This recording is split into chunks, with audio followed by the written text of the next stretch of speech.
at the end of the day, it's not the technology and other things, it is betting on people. We have to understand that whatever we do, it is not just a pure management-centered decision to do something, merging, buying, selling, whatever. It is taking the people with us.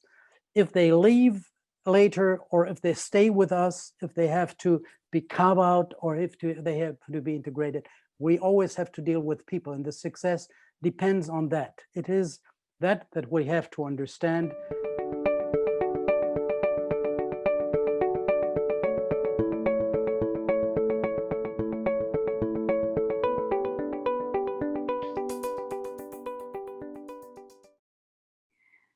So it's time to never let a good crisis go to waste.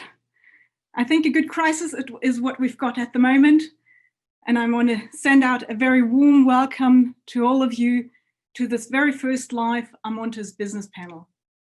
My name is Verter. I'm your host, and I'm very excited to reach such a large and international audience. Our aim is to make this insightful and entertaining. And this session consists of a short keynote, a panel discussion, and I don't want to waste any more minute on the introduction. I want to go straight to our keynote speaker and introduce Federico Avellá Borgmeyer. Federico is managing the change on digital transformation along with new and often digital business models. He uses advanced technologies, artificial intelligence, machine learning, or blockchain where appropriate. He restructures where needed, or consults on mergers and acquisitions or financing where required. This is enough from my side. Never let a good crisis go to waste. Federico, this is your topic. The stage is yours. Please welcome with me Federico Avellá Borgmeyer. Thank you, Arlette, and good afternoon, ladies and gentlemen, and good morning for those joining us from the Americas. My name is Federico Avellá Borgmeyer, and I will give you a brief insight on how never let a good crisis go to waste.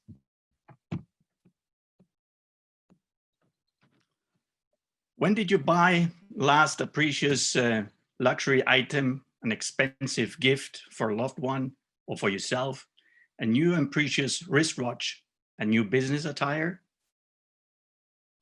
Or when did you take a train last? Travel at all? Meet business partners for a lengthy lunch or dinner as we used to? Or even take a plane abroad?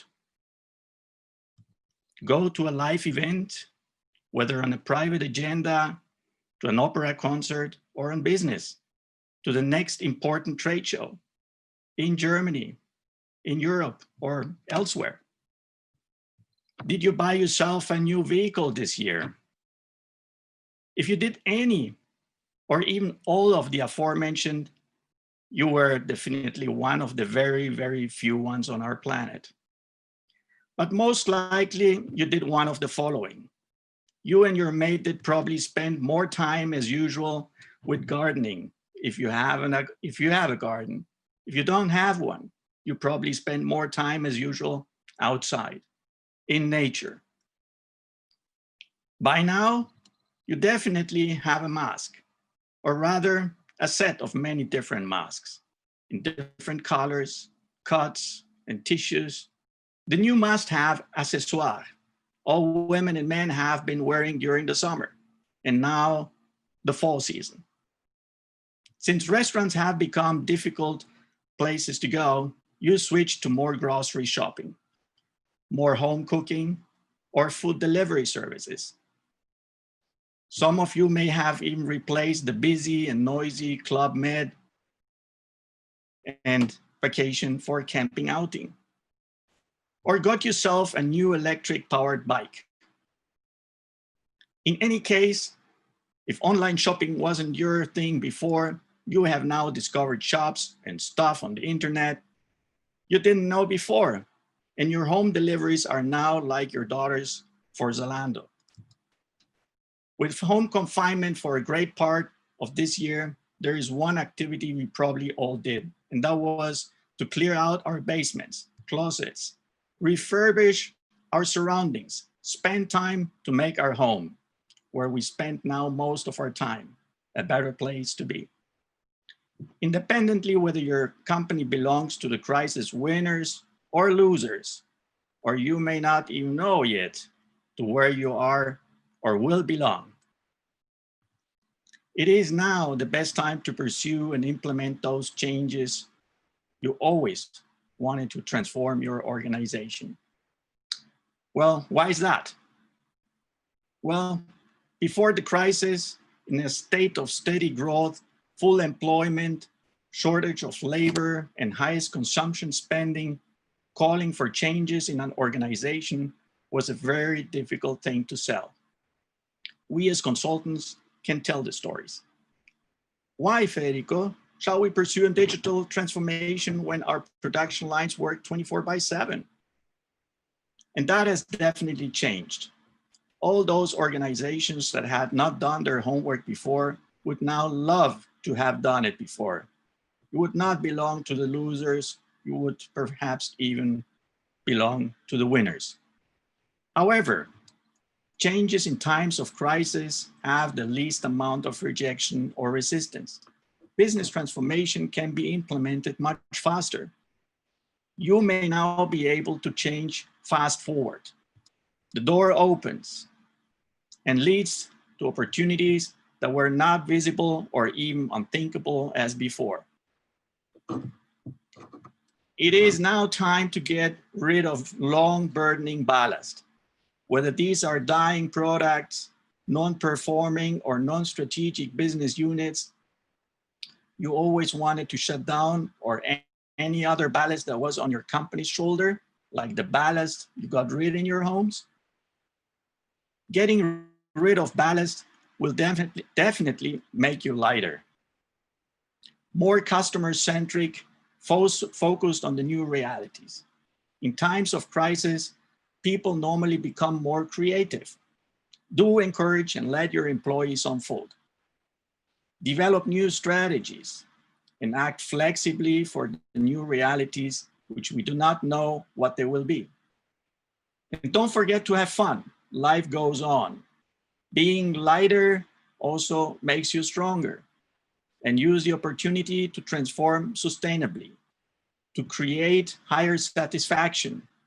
All that will lead to success. And last but not least, to profitability and to a more valuable organization. The crisis may go on for a while. So if you have or are receiving government support, don't count on it to be there much longer. And believe us, banks won't help you. So far, governments have supported with large packages their local economies. The US alone are spending 2.3 trillion US dollars. Europe will spend some 1 trillion euro, China some 4 trillion yuan, and for the rest of the world, the IMF, the International Monetary Fund, some additional 1 trillion. Hey, that is a lot. That is 5 trillion, which is 5 with 12 zeros in spend, or 5,000 billion euro. So again, don't count on this aid for much longer. And again, also, don't count on the banks to help you either. Instead, use those core strategic instruments to help you transform faster in today's business world, in the world that we are today. The emphasis is on being faster. For instance, carving out what for one person is trash, for another person, well, it may be a treasure. Changing a part of your business into a profit center sometimes does wonders. Or thinking about a merger, partnership, or even a joint venture with that company that brings those skills you require to transform to overcome this crisis. That will be with artificial intelligence, machine learning, or any other relevant skill set that you might be lacking.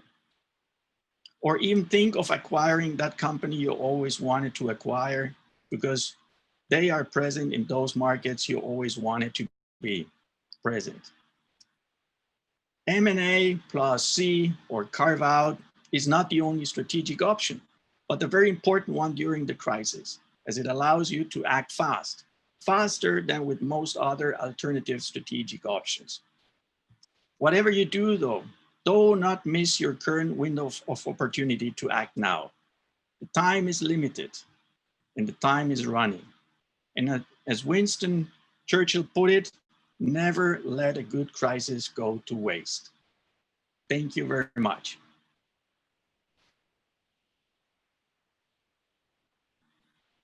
Thank you very, very much, Rico, for this very, very thought-provoking and insightful keynote.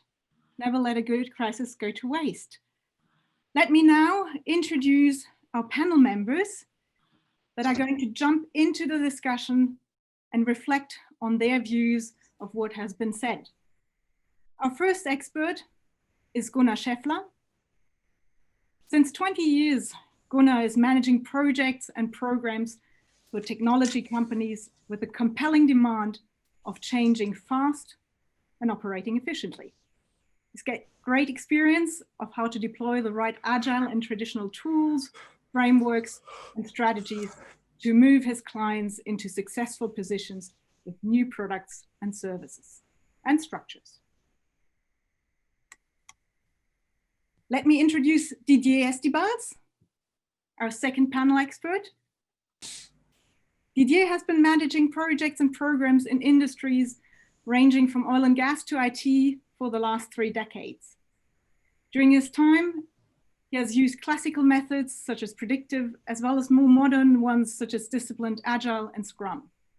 He strongly believes in the value that proper risk management yields for organizations. And last but not least, please welcome Roland du Mont-Vertel, who looks back on many years of experience in consulting and managing corporations through tough times of turnarounds, as well as coaching senior managers to find their way in times of changes, mergers, and acquisitions. Welcome. A very warm welcome to you. Thank you very much for being here. Thank you. Federico just pointed out the biggest investor in our businesses worldwide at the moment are governments. Gunnar, may I address this question to you, please? What happens once the money runs out? A lot of businesses seem to hesitate at the moment, not knowing what to do. Are we waiting for the money to run out? Well, Alet, when you look in the past, we may think so, because there are many changes which had been obvious in the last years, but were not taken to action. But as of now, the crisis put the awareness onto all those needs for change and speeded up many companies to change. And this waiting or not, therefore, to answer the question, if we are waiting or not, we need to look at the different ways the industries are bothered by the current crisis.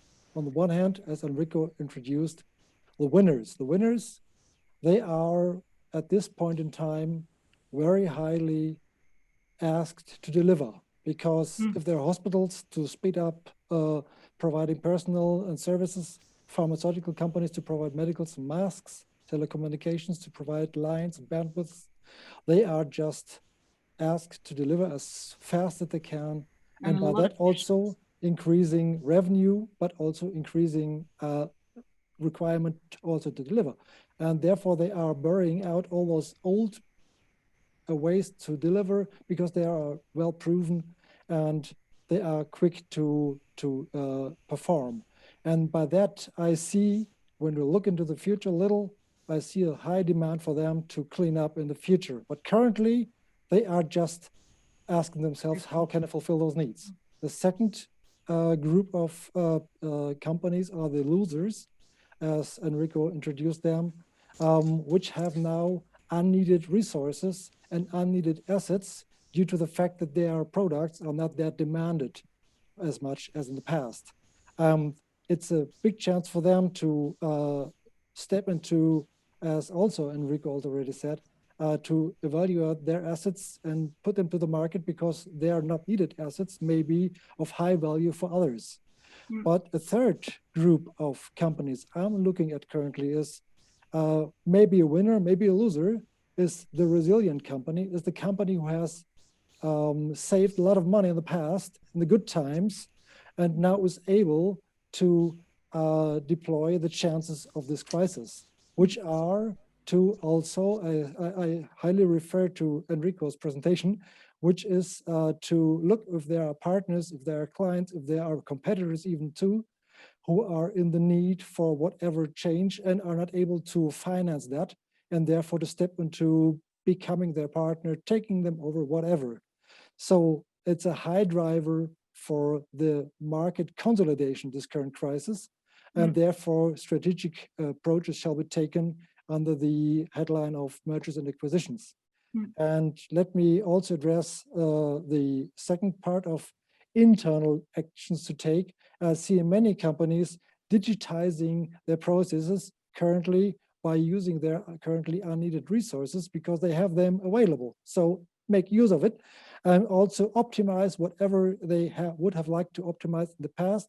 And what I don't see, but I want to recommend highly to all the audience here is to also look about how to change the philosophy, how to manage changes, having done so in the past, in the future. In the future, things like being agile, like cleaning up, following up on the 5S philosophy.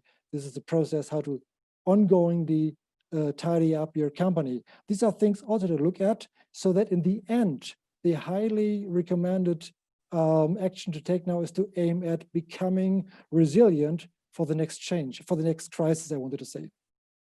Thank you very much. Never let a good crisis go to waste is the title. You mentioned that the crisis does lower the bar for change. There are resources, yes, as we call them, idle resources waiting to be deployed and to put to something useful, which is also helping with motivation, right? So we heard that the opportunity that really hides within a crisis is that it does take us out of our comfort zone. Right? Federico was saying that in his speech, you mentioned it too. This is an opportunity. What kind of influence does the government help have on this effect? Didier, may I address that question to you? Yes, Arlette, of course. I like to bounce back on what Gunnar just said. I agree with Federico. The main source of cash at the moment is governments. So they have a significant influence. They also have the power to make the right decisions for the new normal that will come after the crisis. I was listening to Gunnar and thinking what will happen if or when money runs out. From a risk perspective, even if it means stating the obvious, when money runs out, those who are prepared will do well. Yep. Those who are not prepared will suffer badly. So the conclusion is, make sure you are ready. Make sure you are ready for the new normal. Understand that I don't believe we will ever go back to the way of life before COVID-19. Things have changed too much. It's irreversible. More people will work from home. So if your workers are not prepared, train them. Now is the right time. There is an opportunity. If what you currently offer to your customers is no longer needed, retrain, realign your strategy, rethink your strategy. What else can I do? I believe that there are things that we will never do again as we used to do them before. I just want to add one more thing. is it possible for money to run out? I cannot think of money coming on or being provided by government forever. On the other hand, I am very concerned because if money runs out, I believe that we will find ourselves in a much more serious crisis than we are today. If money runs out, COVID-19 is peanuts compared to what will happen. I believe that a lot of the money that is currently provided by governments, sadly, does not go to industry as it should. It's going to the stock market. The moment the money runs out, the stock market crashes. And those who will win then will be the people sitting on a pile of cash. Because in this situation, cash is king. So, look at your finances. Are you in debt or not? And that's something that I would consider. Governments may be lenient. Governments may give you time to pay back your debts, but governments themselves are in debt. And sooner or later, someone will have to pay for that. It is a fact. So, do consider that, take the crisis as an opportunity to establish a new normal. What was true 1 year, 2 years ago is no longer true. That's all I can say. Well, thank you very much. You did paint a very scary picture there. Yes, and I'm sorry I do, but if you look at it, I hope I'm wrong. I so much hope I am wrong. Okay, but at the same time, if you look at things from a logical point of view, and from a historical point of view too. And from a historical point of view, the future is not very bright. No, not if you don't take action, right? Not if you don't take action, absolutely. There is still hope. Which was Federico's appeal. And his appeal was also to act fast. He referred to M&A as being one tool to get that fast drive, to get out of the situation in a much faster way. Now, for a lot of people, when they hear merger or acquisition, this sounds like something that makes matters worse, not better. There's a very bad connotation. In the picture of Enrico's slides, there was Pac-Man swallowing the market. I think this is something a lot of people who went through a merger, who were affected as a person, as an employee maybe, or a manager by a merger, relate to. A lot of people said that this is what it felt like. They've been swallowed. Now, Federico painted a much brighter picture. He offered a much brighter connotation to it. Gunnar, may I come back to you? Why is merger and acquisition a good thing, in your opinion? Yes, Alette, in my opinion, merger and acquisition is a necessary approach to follow up on market changes. So if you look at the change in the market, which puts companies into the situation where their delivery chain is not fulfilling the market demands anymore, especially the bigger ones, they are sometimes not that quick enough to follow up on the changes as they should. So therefore, to split those companies up into pieces, which in new constellations with other companies would be more valuable than remaining within the old scenario. This is one scenario where I look at M&A being a necessary element of changing the industry, following up on market changes.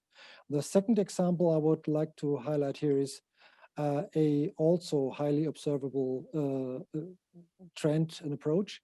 There are many small companies setting up new technologies, new products, new methodologies, and when they have grown to a certain maturity, there are very often candidates to be taken over by bigger companies who are too steady, too stable to having been able to set up this this innovative approach by themselves in the short term this company has done. And then also to integrate those, to buy them or to integrate them into your own company.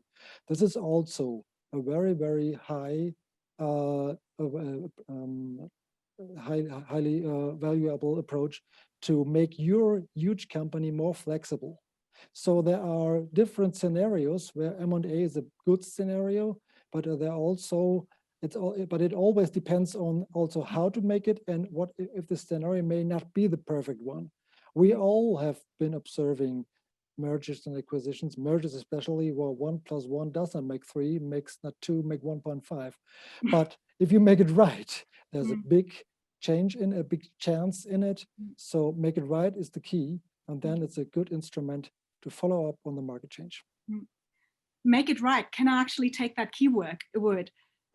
Roland, now you have lived through mergers and acquisition in every single possible way. You've been affected by them as an employee. You have benefited personally from them as a spin-off. You have led mergers and acquisitions in all shapes and forms and roles. You've coached people who were involved in them. What makes the difference? Well, where's the difference between a good merger and acquisition and a bad one? Well, thank you, Roland, and thank you for the other speakers. I share a lot of what I heard. And there's something that came up when I heard Didier and Gunnar, well, not to forget Rico. But it's a time of entrepreneurs. So when you said I've seen from different perspectives, something I think was always the basis of all this action, it was always open-minded, ready to do something, looking for opportunities. It was and is today, less than ever, a time for administrators. It is for entrepreneurs. Now, I'm quite optimistic in Germany, but because I really think that Germany, with its Mittelstand, has a unique structure that has proven to be successful in the past, having many competences and hidden champions, etc. The structure is better off than other countries in Europe. And so far, I think this entrepreneurship is available. So we have a good chance. The other side of the coin is we are a little bit behind innovations, technical things. The States are certainly faster than we are, more advanced, and China is certainly a threat. But who knows? I think we can still catch up. Now, in the times we have now, one thing is clear. In times of severe change like we have right now, there is too little time to count on organic growth. So I think we agree on that. There is no other choice than doing what Rico said, carve out, merger, acquisition, networking, partnering, etc. We can look at from whatever perspective. At the end of the day, it's not the technology and other things, it is betting on people. We have to understand that whatever we do, it is not just a pure management-centered decision to do something, merging, buying, selling, whatever. It is taking the people with us. If they leave later, or if they stay with us, if they have to be carved out, or if they have to be integrated, we always have to deal with people, and the success depends on that. It is that we have to understand.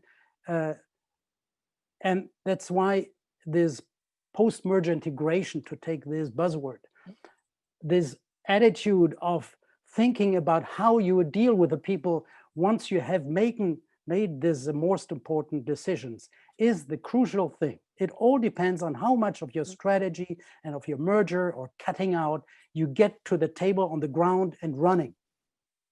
And get it running is about people. If you take it too late, they're not prepared. The readiness day one is just zero. And that's where most of these things fail.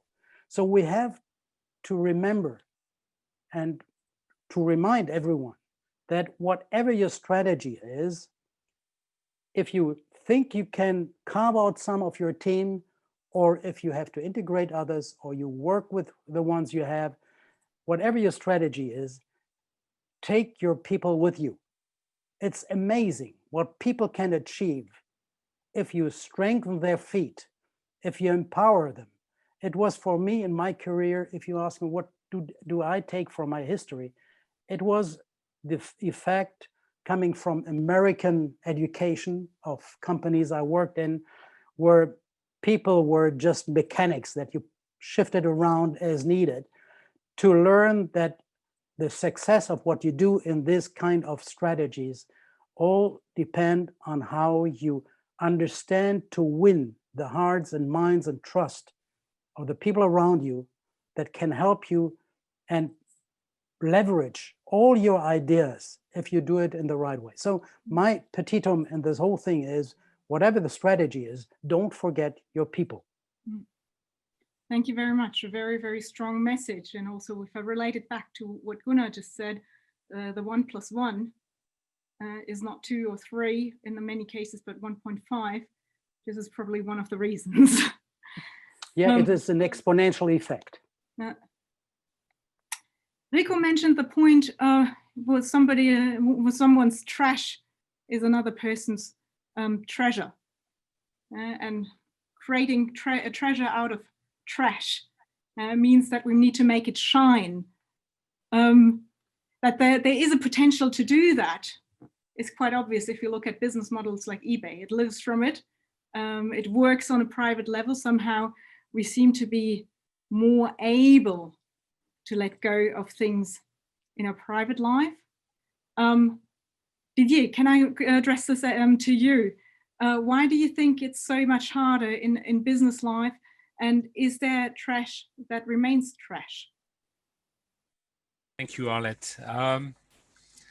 Is there trash that remains trash? Hopefully as little as possible. And I agree with you. eBay is a perfect example of that. You know, things that I consider totally without value to me will be of value to someone else.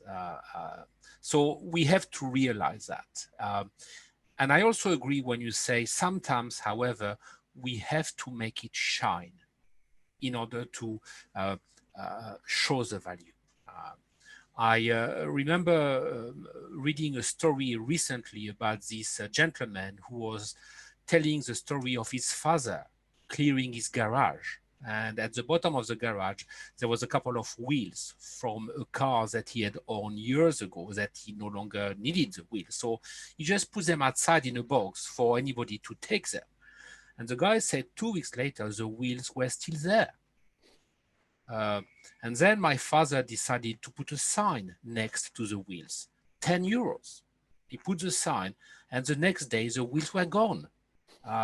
So sometimes when you give value or you pretend that, you know, it's when you make things shine, suddenly they have values to someone. I agree with you, Roland. Organizations are made primarily of people, and people have skills, they have strength. This is value. Regardless, it may not be of value to you because you have realigned your strategy, but it is most likely of value to someone else. So one of the concern, I'm a little bit of a skeptical person, as you may have noticed. In my opinion, too often mergers and acquisitions, mergers primarily, are made with one goal in mind: cost cutting. And I think that's a wrong attitude. That's a shame. Because it's a short-term view. Mergers should be done because it adds value to the result. 1 + 1 = 3 rather than 1.5. Carve out the same thing.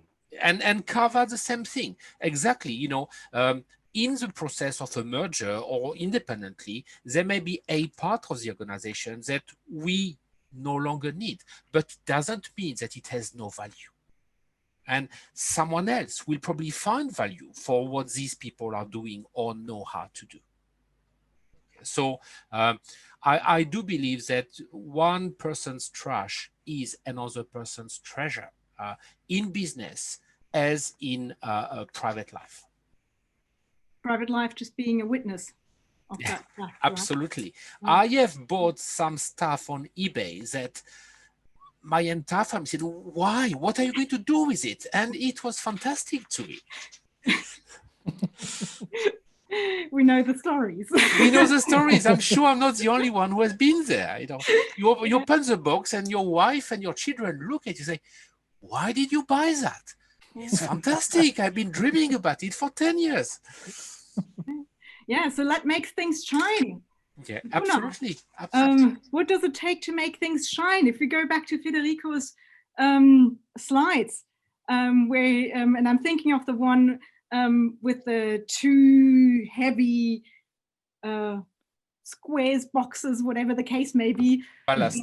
Ballast is holding him down, and then yeah, the company gets rid of that, and the person flies.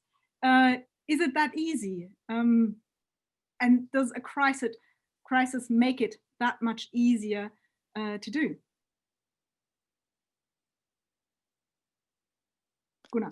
Well, I think I think so, because as soon as now in the crisis, you need to look to many more things than while you have been up and running your processes to deliver very stable ongoingly. These things are gone. There is no flow anymore. So now you see through the flow what's behind it, what's beyond it. And there are old products still in operation. Nobody sells anymore, but they're still there. So just to maintain them is something what you could get rid of by migrating all those clients to new products, things to do now. But they're only to do now because during the time when you were in the flow, you didn't have the time to look at all those things. So these blocks, this ballast becomes visible now. That's why the right time to do it now. So they are easier ones, and they're probably harder ones. Right, yeah. To look at. Looking at the time, I'm going to go through final rounds now. Roland, may I start with you? Recapping what has been said about mergers and acquisition, about the crisis, about your experience. What is your recommendation if you have to summarize it in a couple of key sentences? Well, I would pick up one of the last thing Didier said, and you said, it is think about making things shine. That is, if you have no optimistic view, positive view of yourself and your future, it's very difficult to find a way out of whatever it is. So there must be something, and we have to train people, and we lost maybe a little bit in the past. We had a comfort zone for many decades now. We have to rethink on how we can contribute to make things shine. That is how we can contribute to create hope, ideas. It's very interesting to see how small restaurants, boutiques, etc., become creative. How many people started to think about something new.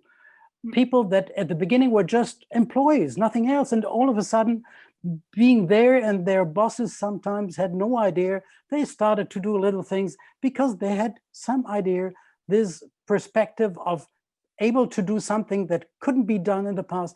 We had today a discussion with one of our customers, and I think something was in there. In the past, they feared to talk about certain things. They were feared to talk about the elephant in the room.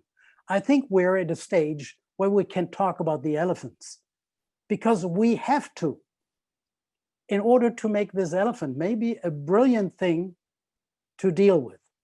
So make it shine. I think that is the starting point for everything. And then from there, start to develop some hope, some concrete strategies and ways to a future. And I think there has always been a future. We have lived more difficult times than right now in the past. We had wars and destruction and I don't know what. So what are we talking about? We're claiming things or blaming things or asking for things on a very high level. So let's just take it.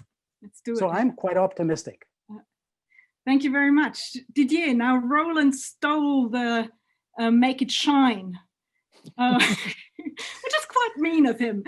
But No. Are there any other final recommendation you could give?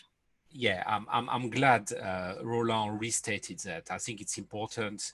And I would like to add two things. On a personal level, we were talking about people because organizations are made of people.